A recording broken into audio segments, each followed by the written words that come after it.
ప్రాథమిక ఆరోగ్య కేంద్రాలు ఆంధ్రప్రదేశ్లో 2313 మందికి గాను 2293 మందికి ఉంది. అంటే దాదాపుగా 100 తేడాలో అందరికి ఉంది. దేశంలోని ప్రాథమిక ఆరోగ్య కేంద్రాలు మంజూరు చేసిన వైద్యులు స్పెషలిస్టుల కంటే ప్రస్తుతం విధుల్లో ఉన్న వాళ్ళు తక్కువగానే ఉన్నారు. 2023 మార్చి నాటికి దేశంలో మంజూరైన వైద్యుల సంఖ్య 41,931 అయితే ఉన్నవాళ్ళు 32,901 మంది. ఆంధ్రప్రదేశ్లో 2313 మందికి గాను 2293 మంది ఉన్నారు.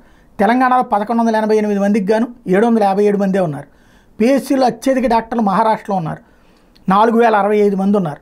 తర్వాత బీహార్ 2945, ఆ తర్వాత ఉత్తరప్రదేశ్ 2827, తమిళనాడు 2594, ఆంధ్రప్రదేశ్ 2293, రాజస్థాన్ 2236, కర్ణాటక 2052.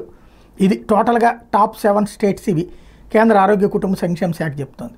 అంతా బాగుంది. కాకపోతే ఇప్పటికీ కావాల్సింది ఏంటంటే ఇవాళకి కూడా ఆర్ఎంపీ డాక్టర్ల మీద ఆధారపడాల్సిన పరిస్థితి ఎందుకు వస్తుంది?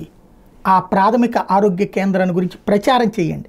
అవసరమైతే అది జగన్ పేరు చెప్తారేమో అనుకుంటే దాన్ని తీసుకెళ్ళి మోడీ పేరు పెట్టండి, లేదా కూటమి పేరు పెట్టండి, ఆయుష్మాన్ భారత్ అని పెట్టండి.